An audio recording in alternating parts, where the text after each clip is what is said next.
Thanks, guys. I'm here with the one and only, the beautiful, the unique, the outgoing, the amazing Rennee Paquette in the Score Studios. Thank you so much for taking the time to speak with us. Thank you for wanting to speak to me. I feel privileged. Okay, so just kind of, just want to get some background information on you and see how you became this outstanding TV talent that everybody wants to just grab at. Really? Really.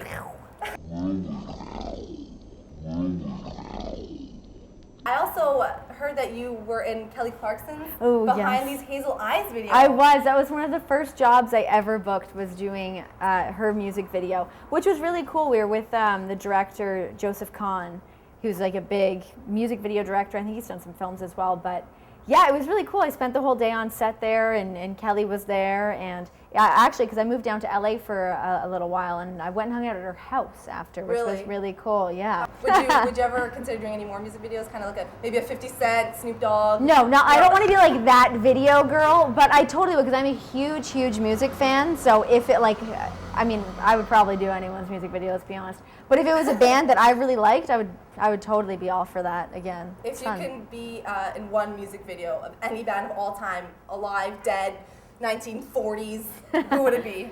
I have to say firsthand Oasis. They're my favorite band of all time. But after that, probably like a Prince video. How cool would that be? To be in like a Prince video. That'd be sick. Would you drape yourself in purple? Yes, I would. Yeah, the purple, the yellow. It would be awesome. What school did you go to actually to kind of throw yourself into this field? I heard you didn't really go to... Yeah, I didn't really do the regular method, which you guys are doing, which is probably for the best to be doing that, because, out of high school, I went and started studying at Second City doing comedy and improv, which was great because that totally padded me to come in and to be doing live TV and to be doing interviews, to kind of, be thinking and be able to string a sentence together, which is great.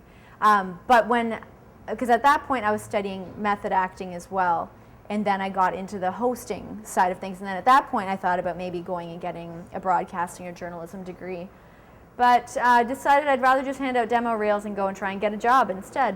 And it worked out. Perfect. Yeah, it did. I had never hosted anything before. My first job hosting was at Bite TV. I was hosting a show called Rippin' It and Lippin' It, where I do band interviews and total nonsense. And then I moved here to the Score. So speaking of Bite TV and Rippin' It, Lippin' It, you were kind of the queen of that show. What's going on? Hey guys, what's up? Okay. Feel this. You can hear that. What was your all-time favorite experience working on that show? Probably interviewing Gwar. Really? Yeah, Gwar, if you don't know, they're like this crazy intergalactic rock band and they're in monsters. They're in like Jim Henson kind of costumes. I went down to interview them, and it was like literally 5 minutes before they went on stage. It was at the Opera House downtown. I had to go underground. Some of them were naked, getting transformed into being monsters, and the lead singer's name is Odorous Arungus, and he has this thing. And it was there for the interview. It freaked me out. But probably that, and I went skydiving for the show too, which was really cool. And the pillow fighting league. When I fought a woman that was 6'3", 200 pounds, and I won. You won. I won. Yeah. So what you're saying is not going to university and not actually taking the traditional way will land you an awesome hosting job on Bite TV, taking down 6'3", 200-something pound women, and then becoming this all-time huge sensation on the Score.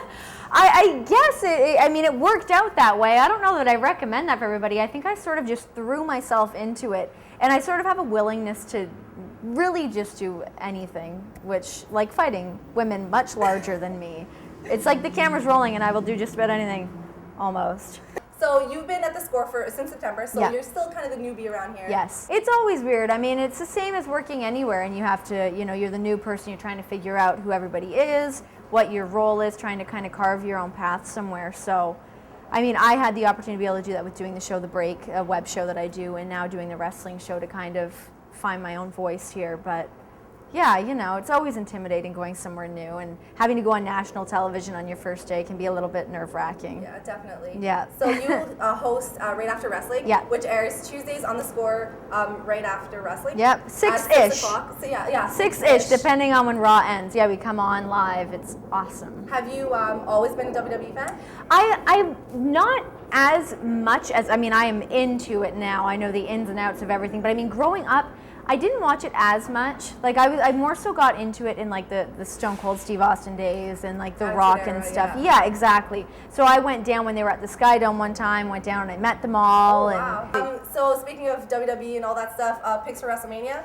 Oh God, who are we going? Okay, Brett versus Vince. It's going to be Brett, of course. He's got to come in.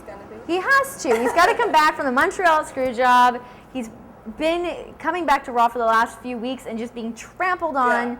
There's got to be some kind of good outcome for this. Sheamus and Triple H. I'm taking Triple H. Really good. Yep. Good choice.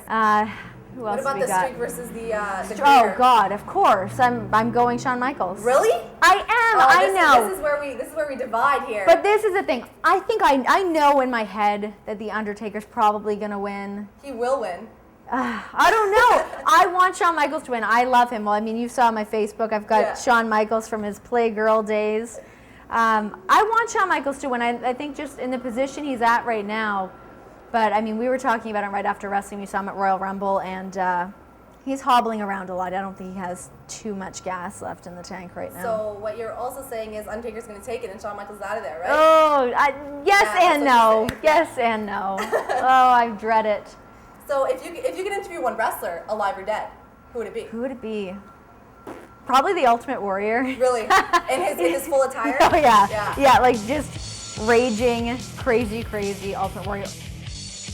Or Undertaker. There you Though go. I don't know what I'd say to Undertaker because he actually freaks me out. Doesn't he? Yeah. I get scared when I watch him in the lights. Me are too. You closed, hear the gong, it's gong, creepy. and like the eyes. Oh, I can't. Can you roll the eyes back? No, I Can you can't. try? I've never been able to. Really? No, I can't do it. Anytime, no, I'll look like I'm having a seizure if I try and do it. It'll be Can bad. you do the little thing? Yeah.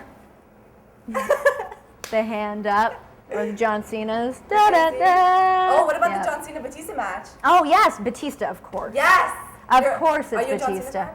Well, when I first started here, I was, because my very first interview I was ever supposed to have here was with John Cena, Oh, really? which we didn't end up being able to do, but I met him down here, and I have this life-size cardboard cutout of John Cena. So that was behind my desk, still is there.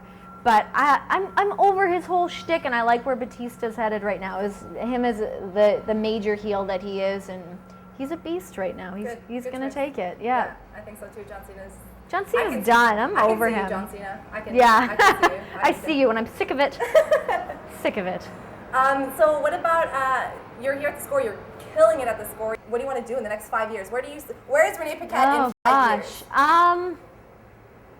I don't know. Hard to say. I mean, I think if I was asked that 5 years ago, I don't think that I would be here doing this. But the end of the day, for me, I mean, I get a lot of my inspirations from people like Chelsea Handler is a huge inspiration for me, and like the Sarah Silvermans, like sort of that like dry comedy that they have, and like that wit to them. So I would like to have a show like Chelsea Handler's one day, like the Chelsea Lately on, like not necessarily on E, but of that kind of style, like a late night kind of talk show kind of deal. So you don't see yourself trying to maybe going back into acting, trying to maybe do a kind of a sitcom kind of thing? Or? I don't think so. I think like I'm happy where I am right now, and the thing with acting is you have to wait for auditions and you have to wait for things to come up. But with this, I think you can take your career into your own hands a little bit more, and it's easier to create things, and yeah, you can definitely take more control over it. Great. So I stick to hosting from now on. From now on? From now on. Beating 6 foot. In fighting women, yes. There you go. Fighting large women and hosting TV shows.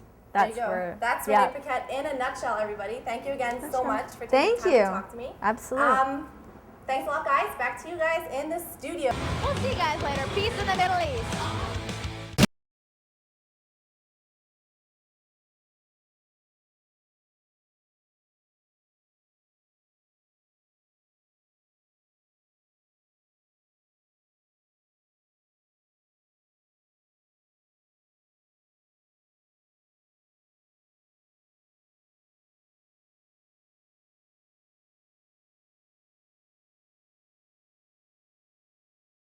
Hey guys, what's up?